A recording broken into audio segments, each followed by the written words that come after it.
Bonjour à toutes et à tous. Vous avez une famille, un groupe d'amis, des collègues. Vous voulez planifier une réunion, un repas, un mariage, une fête, un anniversaire. Comment mettre tout le monde d'accord sur le choix de la date?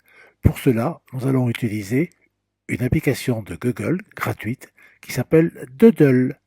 Et maintenant, nous allons voir comment cela fonctionne. Pour créer un Doodle, il nous faut aller sur Internet, sur le site de Doodle.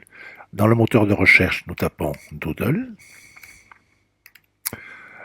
Voilà. Nous tombons sur les sites immédiatement. Il s'appelle doodle.com ici. Nous ouvrons le lien et nous arrivons sur le site de Doodle. Ici, nous allons en haut à droite sur créer un Doodle. Et nous allons créer ici. Ne faites pas le démarrer l'essai gratuit. Allez directement sur créer un Doodle. Voilà, donc nous appuyons sur créer un Doodle et nous arrivons sur la première page de création. On vous demande pour quelle occasion faites-vous ce Doodle. Donc ici, vous pouvez marquer par exemple anniversaire, tante Julie.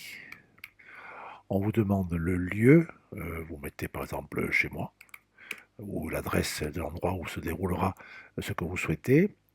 Hop là. Et en dessous, vous ajoutez une note. Cette note, c'est l'explication du doodle. Vous expliquez pourquoi vous organisez cet événement. Donc moi, je vais le remplir de façon aléatoire. Voilà. Quand c'est terminé, vous cliquez sur Continuer. Nous arrivons sur la page maintenant où vous avez les propositions qui vous sont faites. Vous pouvez le faire donc le doodle par semaine, par mois ou par texte. On va d'abord voir par mois. Sur les mois, un calendrier par mois apparaît et vous voulez que votre événement soit par exemple le vendredi 12, le 19 ou le 26 pour laisser le choix. Si vous ne faites rien d'autre, ce sera le jour, mais il n'y aura pas d'horaire. Si vous voulez des horaires, il faut ici pour ajouter des horaires. Donc vous voyez, c'est facultatif. Je clique sur les horaires et donc nous allons dire les événements commenceront à 14 heures, par exemple, à 14 heures, et se termineront 14 heures et se termineront à 17h30 ou 18h. Hop, on va marquer 18h. Voilà. Cela sera valable pour tous les jours. Si vous voulez un horaire différent pour chaque jour, vous cliquez ici et vous allez avoir un horaire différent pour chaque jour. Donc mettons que le vendredi 26 novembre, vous voulez terminer plus tôt. Au lieu de 18h, peut choisir par exemple 17h. Voilà. Ça, c'est par mois. Nous allons maintenant voir comment on fait par semaine. Donc nous allons cliquer sur semaine et nous voyons ici que au vendredi déjà, nous avons, c'est déjà marqué. L'anniversaire de tante Julie est déjà indiqué ici. Si vous voulez rajouter un autre horaire, vous cliquez sur la zone où vous souhaitez commencer, vous laissez cliquer et vous appuyez et vous descendez jusqu'à ce que vous arriviez à l'heure que vous souhaitez. Voilà. C'est la façon de faire et vous pouvez le faire donc pour toutes les items que vous allez rentrer en cliquant. Vous cliquez ici sur l'heure de début et vous allez jusqu'à l'heure de fin. Donc ceci c'est par semaine. Ensuite par texte. Par texte, il faudra mettre proposition 1 et c'est à vous à marquer la date et vous ajoutez les propositions. Donc c'est moins attrayant quand même. Une fois que vous avez fait ceci, nous passons à l'étape suivante. Donc nous cliquons sur continuer, continuer. Là, on va vous demander les paramètres du sondage. Ce qui est en jaune ici, ne le regardez pas, c'est pour la partie payante du sondage quand vous avez un abonnement premium. Donc on va regarder simplement ici. Ici, si vous cochez cette case, oui ou non si nécessaire, les participants peuvent indiquer si une proposition n'est pas idéale pour eux. Si ça vous intéresse, vous cliquez. Limitez le nombre de votes par proposition. Premier arrivé, premier servi. Ça peut servir dans certains sondages pour des dates, pour que la personne choisisse une date, et la date, une fois qu'elle est prise, les autres ne peuvent plus la choisir. Donc vous cliquez ici. Vous pouvez limiter un participant à un seul vote. Les participants peuvent choisir qu'une seule proposition. Et vous pouvez faire un sondage caché, c'est-à-dire que les commentaires et les noms des votes des participants sont confidentiels.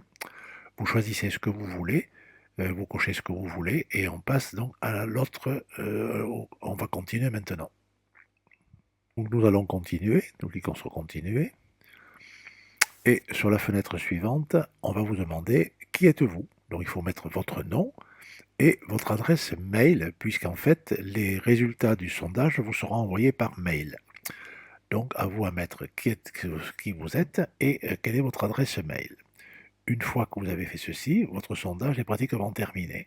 Donc vous cliquez sur terminer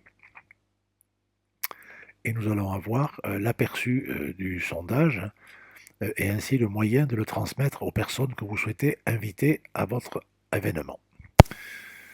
Nous sommes arrivés sur la fenêtre suivante. Quand nous descendons, nous voyons le résumé du sondage du doodle que vous voulez faire, avec le titre du sondage, qui vous êtes, où se passe l'événement que vous souhaitez mettre au choix, et ici donc l'introduction, la phrase pour introduire ce que vous souhaitez faire.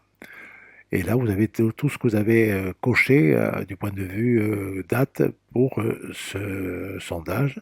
On va choisir par calendrier également, ou par tableau. Voilà, hop, calendrier, voilà, ou tableau. Voilà. Pour inviter les personnes à ce sondage, il faut copier ce lien. Donc ici, vous avez copié le lien. Donc il suffit de cliquer dessus. Le lien est enregistré dans le presse-papier. Vous allez ensuite sur votre boîte mail et vous envoyez un mail à chacun des participants à votre événement. Et dans ce mail, vous expliquez à quoi sert ce doodle et vous collez le lien pour que les gens puissent cliquer dessus pour accéder à votre sondage. Les personnes en cliquant vont faire leur choix et dès qu'ils ont fait leur choix, vous allez recevoir un mail disant que telle personne a rempli le sondage et ainsi vous pouvez regarder un peu l'évolution de votre sondage. Et voilà pour le tuto. J'espère qu'il vous permettra d'organiser de façon beaucoup plus sereine vos prochains événements avec vos amis et vos connaissances. Et nous nous retrouverons bientôt pour un nouveau tuto. À bientôt.